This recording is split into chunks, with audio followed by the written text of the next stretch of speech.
मैं अपनी बात को आपके सामने रखूं उससे पहले एक वीडियो है वो आपके साथ शेयर करना चाहती हूँ और अपनी बात को मैं रखूंगी। धन्यवाद। सूरज ढलने के बाद कोई बहन बेटी अकेली रास्ते पर निकल सकती है क्या? जरा खुल करके बताइए, निकल सकती है क्या? अगर कोई बहन बेटी शाम को घर आने में देर हो गई तो माँ बाप परेशान हो जाते ही नहीं हो जाते?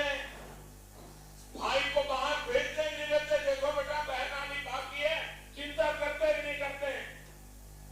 जिस राज्य में आपके रहते हुए आपके परिवार में इतनी महिलाओं को अपने नेता बनाया है, उसके बावजूद भी क्या कारण है कि उत्तर प्रदेश की मां बेटी सलामत नहीं है? शाम को अकेली घर के बाहर निकल नहीं पाती है, क्या कारण है? 8वीं 9वीं की बच्चियां इस बात के लिए परेशान है, स्कूल जाती है, सरफरे लड़के रास्ते में ऐसी भर्ती टोका टोकी करते हैं, बच्चियां स्कूल जाने से करती हैं। ये हालत उत्तर प्रदेश के सामान्य जीवन में आपने पैदा की। अब दुर्भाग्य यह है कि ये समाज की बुराई से ज्यादा इस बुराई को आपकी पार्टी के नेताओं ने आश्रय देके रखा है, गुंडाओं को बांध करके रखा है, और उसी का कारण है कि उत्तर प्रदेश का ये हाल करके रखा है।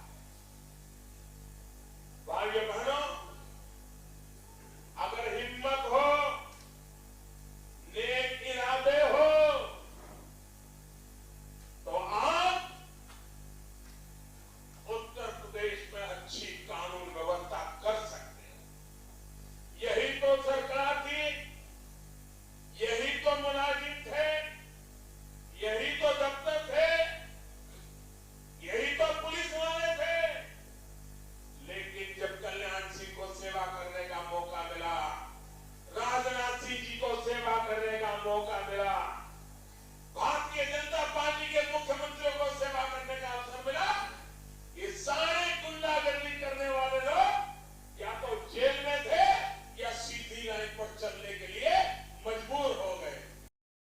देखिए, अपनी बात को रखने से पहले ये वीडियो दिखाना इसलिए भी बेहद जरूरी था क्योंकि महिला सुरक्षा का मुद्दा क्या मात्र अब एक चुनावी मुद्दा रह चुका है?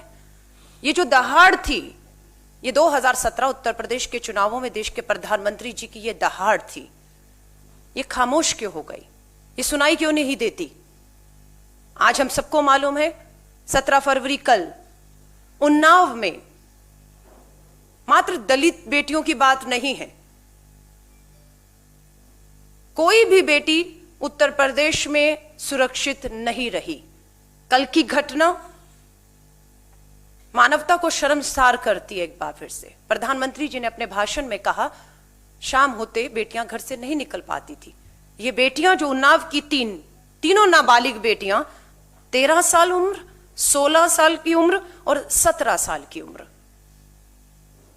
खेतों में चारा लेने जाती हैं दोपहर को, शाम तक घर नहीं लौटती, परिवार उन्हें खोजने के लिए पहुंचता है, बेटियों के हाथ और पैर बंधे हुए और चारों तरफ झाग फैली हुई। परिवार बेटियों को लेकर अस्पताल पहुंचता है, 2 बेटियां वहां पर पहुंचते ही दम तोड़ देती हैं। एक बेटी 17 साल की जो जिंदगी और मौत के बीच में संघर्ष कर रही है, उम्मीद की जा रही थी सरकार संवेदनशीलता दिखाएगी, गंभीरता दिखाएगी और मांग उठ रही है। कांग्रेस नेता प्रियंका गांधी जी ने भी लोगों की मांग के साथ, आवाज के साथ आवाज मिलाते हुए मांग की है कि 24 घंटे लगभग होने वाले हैं, क्यों तीसरी बच्ची जो जिंदगी और मौत के मुंह में जूझ रही है उसे एयरलिफ्ट करके अभी तक जो मांग है कि भारत की राजधानी दिल्ली के एम्स में तुरंत लाया जाए। उस बेटी का जिंदा रहना अपराधियों तक पहुंचने के लिए, उन्हें फांसी के तख्ते पर पहुंचाने के लिए भी बेहद जरूरी है। लेकिन देखने में आ रहा है कि हाथरस की घटना में भी बेटी को इलाज में देरी की वजह से जब वो दिल्ली लाई गई, देर हो चुकी थी और हाथरस की हमारी बेटी ने दम तोड़ दिया था। तब तक अभी भी सरकार किसका इंतजार कर रही है, समझ से परे है। क्यों इस बेटी को एक अच्छा इलाज, समय पर इलाज ना देते हुए से जिंदा रहते हुए रखने की जरूरत है। और ये सरकार, बिल्कुल मैं कहूंगी, उत्तर प्रदेश की योगी सरकार एक अभिशाप बन चुकी है, एक अभिशाप बन चुकी है पूरी बेटियों के लिए। लगातार इस तरह की घटनाएं, अपराधियों में डर खत्म हो चुका है। यह घटना एक ताजा उदाहरण वापस हम सबके सामने है। नहीं है अपराधियों में खौफ और डर, और यहां तक कि यह बताया जाता है कि अपराधी तो खुले घूम रहे हैं। इस घटना में भी परिवार को जो है वो बंदी बना दिया गया है। क्यों परिवार तक मीडिया हो, कानूनी मदद हो, या जो उन्हें ताकत दे रहे हैं उन्हें पहुंचने से जो है ये सरकार की पहली कोशिश होती है उन्हें रोका जाए। श्री राहुल गांधी जी ने भी ट्वीट करके परिवार को पूरी तरह से यह यकीन दिलाया कि कांग्रेस इस न्याय की लड़ाई में पूरी तरह से पीड़ित और उसके परिवार के साथ खड़ी है, हम अन्याय नहीं होने देंगे। हाथरस के मामले में सड़कों पर आए, यहां पर भी अगर जरूरत पड़े, सरकार नहीं जागेगी तो सड़कों पर आना पड़ेगा। और उम्मीद ये की जाती है कि बेटी को इलाज मिले। ये महिला सम्मान, मानवाधिकारों को लगातार दिखने में आ रहा है, अपनी छवि बचाने के लिए कुचलते जा रहे हैं। लोग पूछ रहे हैं, क्या यह है राम राज्य? क्या ऐसा होता है राम राज्य जहां पर अपराधी बेखौफ है और बेटियां डर और खौफ के साए में पल रही हैं? जब भूकंप आता है तो कहते हैं उसका एक एपिक सेंटर होता है, केंद्र होता है। अब तो ऐसा लगता है कि बेटियों के साथ देश में जो लगातार हर रोज हो रही है उसका केंद्र जो है वो उत्तर प्रदेश बनकर रह गया है। सरकार पूरी तरह असंवेदनशील है, कोई गंभीरता इसमें देखने को नहीं मिलती है। लोगों को पूरा दबाव बनाना पड़ रहा है, चाहे सोशल मीडिया हो, इलेक्ट्रॉनिक मीडिया, अपनी आवाजों को उठा रहे हैं कि किसी तरह सोती सरकार को जगाएं। हमारे देश की महिला बाल विकास मंत्री बहुत से मुद्दों पर बेबाकी से बोलती हैं, हर भाषा में ट्वीट करती है। हमें समझ नहीं आ रहा है कि स्मृति ईरानी जी, आपको कौन सी भाषा समझ आएगी जिस भाषा में हम आपको समझाएं। गई उनके ट्विटर हैंडल पर, देश की महिला बाल विकास मंत्री उत्तर प्रदेश से आती हैं, सांसद हैं। एक ट्वीट संवेदनशीलता का, एक ट्वीट ये विश्वास दिलाते हुए कि न्याय होगा, उनकी नजर बनी हुई है। पीड़िता को अगर इलाज की भी जरूरत होगी तो उससे भी सरकार पीछे नहीं हटेगी। जरा सी भी संवेदनशीलता नहीं है।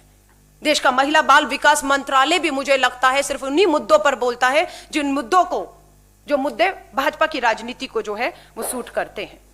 यहां तो डबल इंजन की सरकार है ना। पूछना चाहते हैं प्रधानमंत्री जी, केंद्र में आपकी सरकार, यूपी में आपकी सरकार, पुलिस प्रशासन, कानून व्यवस्था सब आपकी जिम्मेदारी है।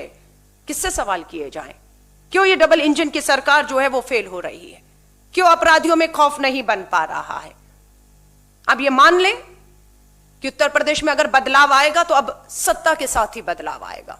अगर यही हकीकत है तो मुझे लगता है कि अब आंदोलित होना होगा, अब सड़कों पर आना होगा। अगर सत्ता के साथ ही बदलाव संभव है तो फिर इस सत्ता को उखाड़ फेंकना होगा, जो हमारी बेटियों को सुरक्षा देने में पूरी तरह से नाकामयाब हो रही है। योगी आदित्यनाथ लगातार एक के बाद एक, उन्नाव हो, हाथरस हो, आज का फिर यह घटना कल की हो, योगी आदित्यनाथ जी पूरी तरह से असफल और फेल मुख्यमंत्री साबित हो रहे हैं। ये एक के बाद एक घटना साबित कर रही है। कोई डर पैदा नहीं हो पा रहा। बेटी बचाओ का नारा अब तो बिल्कुल ही यकीन हो चुका है, एक चेतावनी था कि भाजपा की सरकार आ रही है देश और उत्तर प्रदेश में, बेटी बचाओ। गंभीरता से लोगों ने नहीं लिया कि सरकार आ रही है और उस सरकार से ही अपनी बेटियां बचाना आज एक सबसे बड़ी चुनौती बन चुका है देश के लिए। आप सभी मीडिया साथियों से कहूंगी, खामोश कर दिया जाता है हर उस उठती हुई आवाज को जो इस सत्ता के खिलाफ उठती है। लेकिन ये आवाज पीड़िता और उसके परिवार के लिए उनके कानों तक पहुंचेगी तो यकीन है उस पीड़ित परिवार को भी न्याय की उम्मीद जिंदा रह पाएगी। वो हमारी बेटी जिसे अभी भी इलाज से, अच्छे इलाज से मैं कहूंगी वंचित रखा गया है, किन कारणों से नहीं समझ आ रही। हमने देखा है किसी वीआईपी को कुछ भी होता है, 1 सेकंड के अंदर हवाई जहाज, प्लेन, डॉक्टरों की टीम खड़ी रहती है और तुरंत दिल्ली लाके उसे बस से बस अच्छे से अच्छा इलाज देने की कोशिश होती है। जब हमारी बेटियों के साथ जघन्य अपराध और जिंदगी और मौत के बीच में जूझती हैं तो कहां सरकार जो है वो पीछे हट जाती है।